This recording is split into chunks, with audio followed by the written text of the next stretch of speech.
Alice Winston was filled with excitement when she discovered she was carrying a new life within her.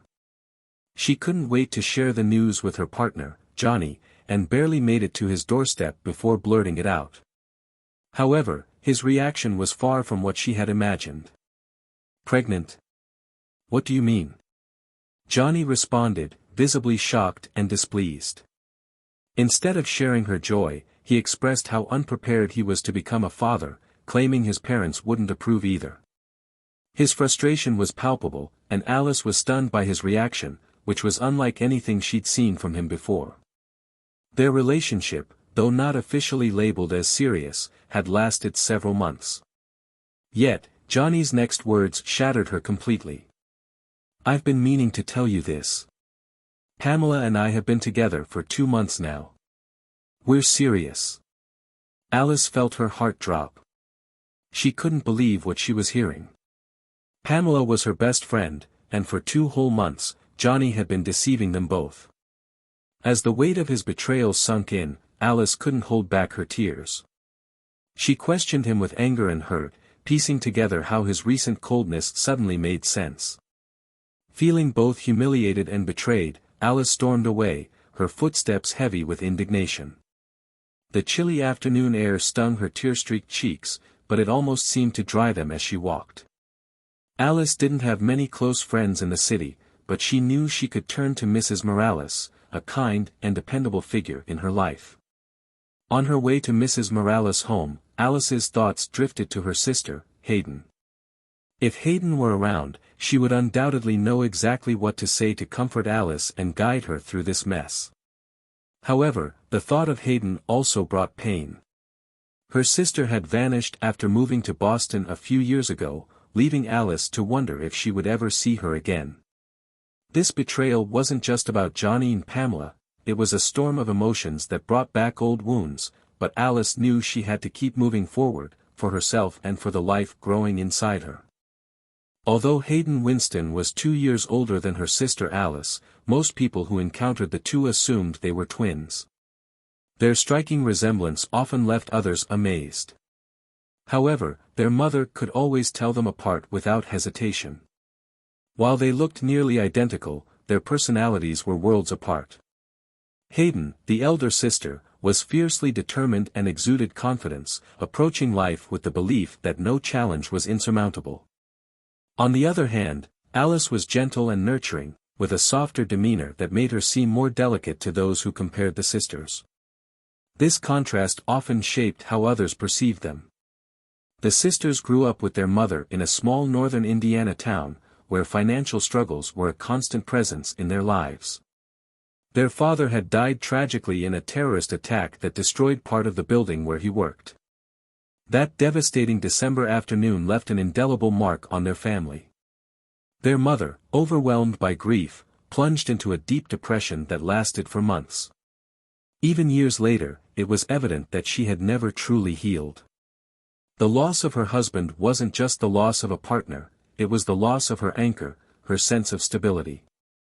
Left to raise 2 daughters alone, she faced an uphill battle to support her family. Adding to their hardships, their mother sought solace in alcohol. What began as small glasses of wine in the evening quickly escalated to vodka, brandy, and eventually, whatever was cheapest or easiest to obtain.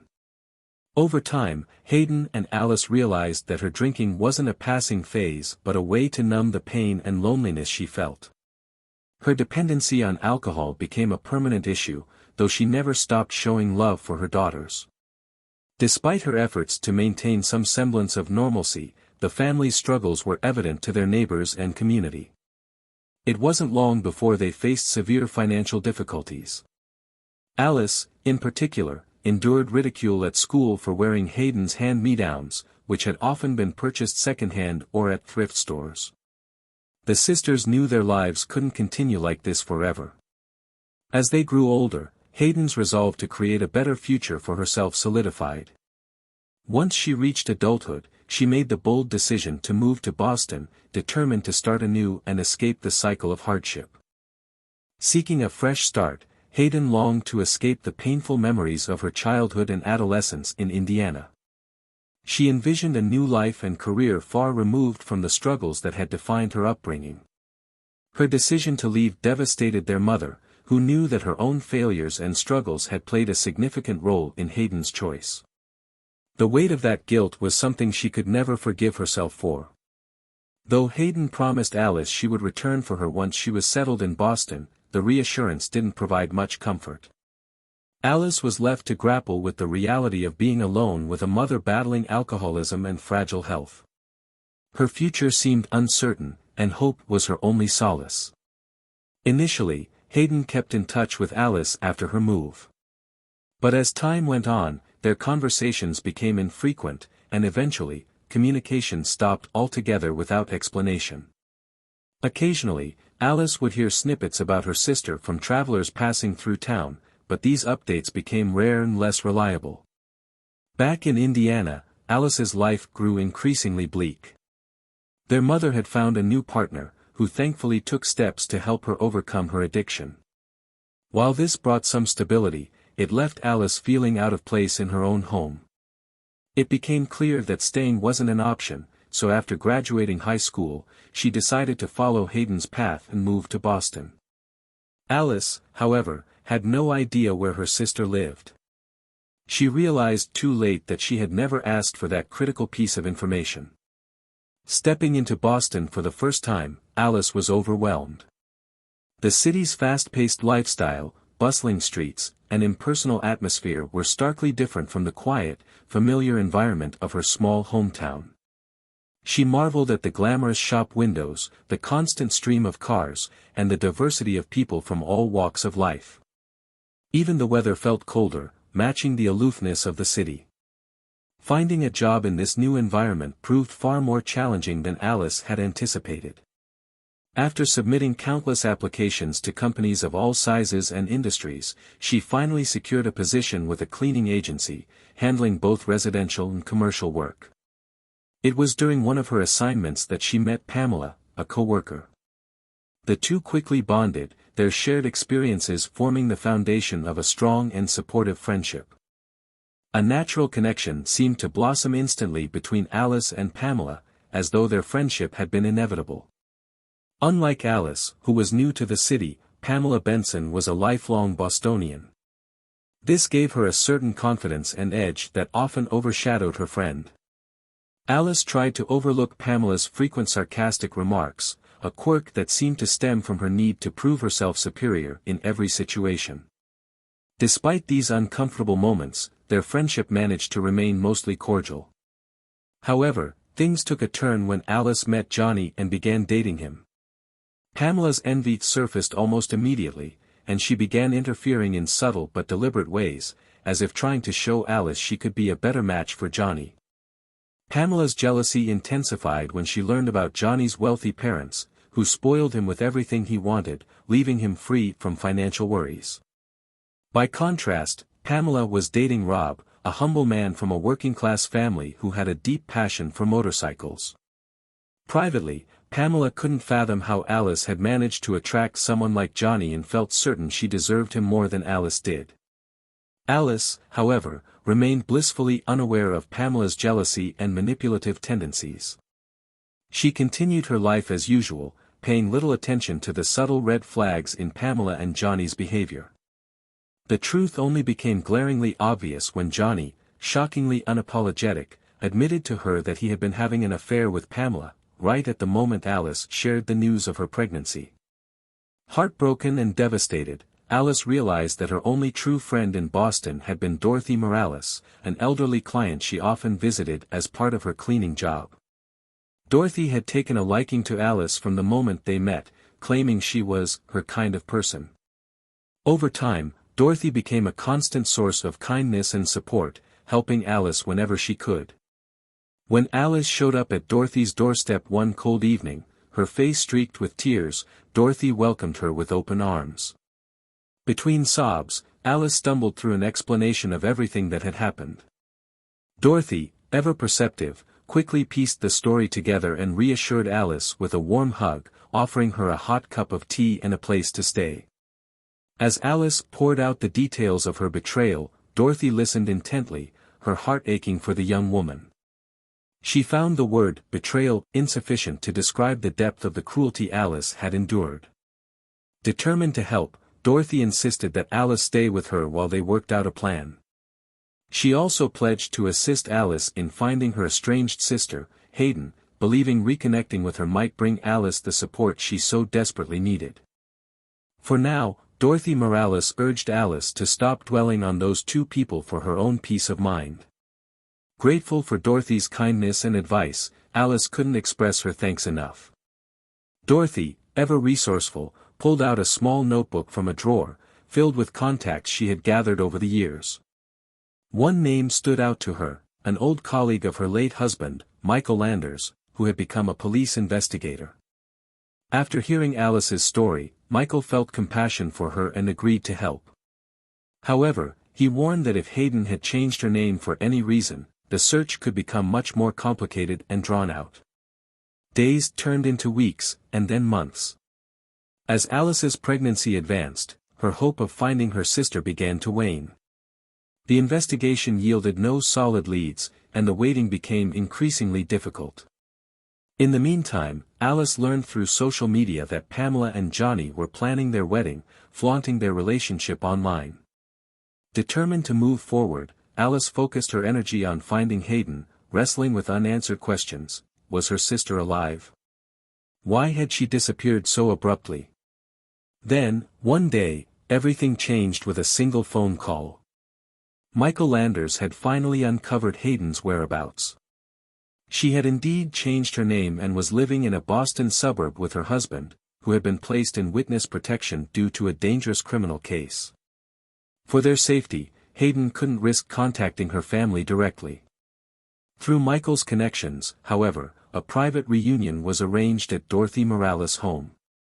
When Hayden saw her younger sister, now heavily pregnant, she couldn't help but tease, "You didn't waste any time, did you, little sis?"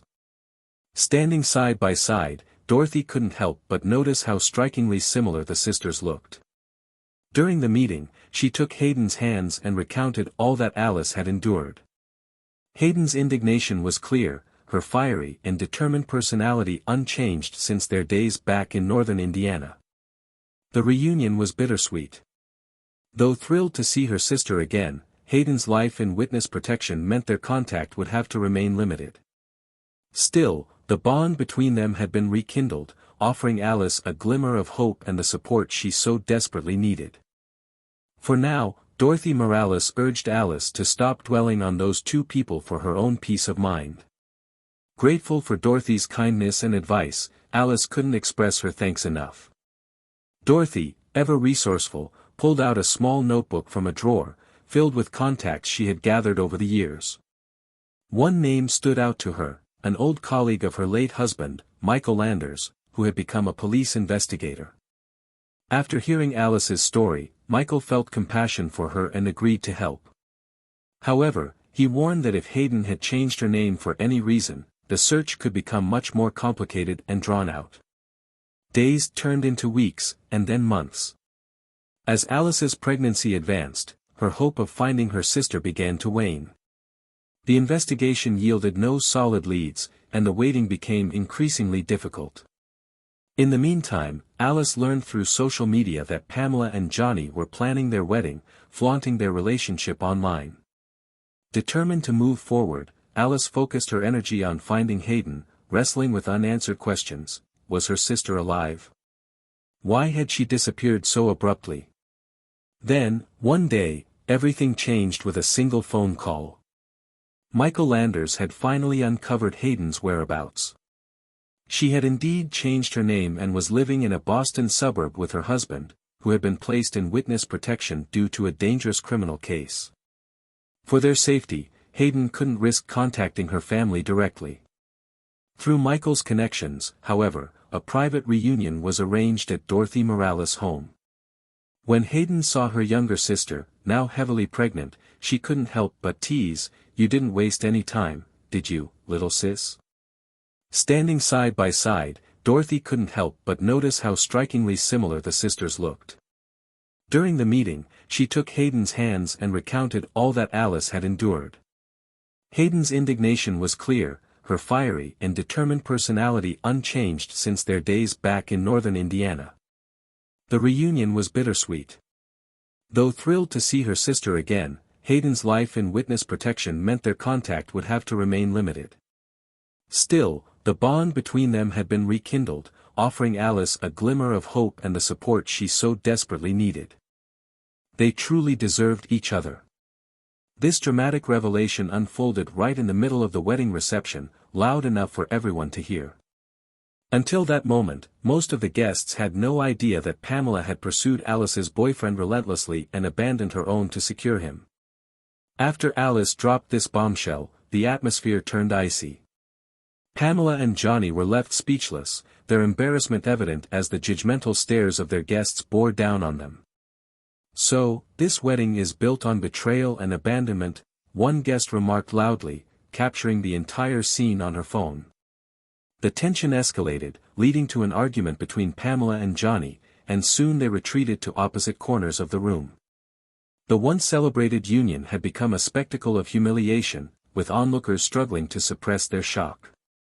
Within hours, the video taken by the guest had gone viral, amassing 800,000 views and counting. The uproar caught the attention of a local magazine, which reached out to the videographer for an exclusive account of the events. The story tarnished Pamela and Johnny's reputation across the city, leaving them the subject of widespread scorn. Meanwhile, Rob and Hayden returned to Dorothy Morales' house. Hearing about the chaotic wedding, Dorothy chuckled, confident the couple wouldn't forget this public lesson anytime soon. Shortly after, Alice went for an ultrasound and discovered she was expecting twins. From that moment on, she severed all contact with Johnny. Legal proceedings ensured that he would be held accountable for child support, with a court mandating payments of $11,000 per month for at least 18 years to cover the twins' needs. When Alice shared the news with her mother in a heartfelt video call, she learned her mom had also turned her life around. Free from her past struggles and happily engaged, her mother's recovery brought even more joy to Alice's journey. Alice embraced a fresh start, renting a house in the same neighborhood as Hayden. Together, the sisters welcomed the arrival of the beautiful twin girls, showering them with love and building a future grounded in family and resilience. If you enjoyed this story, please give it a thumbs up, subscribe to our channel, and check out the next heartwarming tale appearing on your screen. Thank you for watching, and see you in the next video.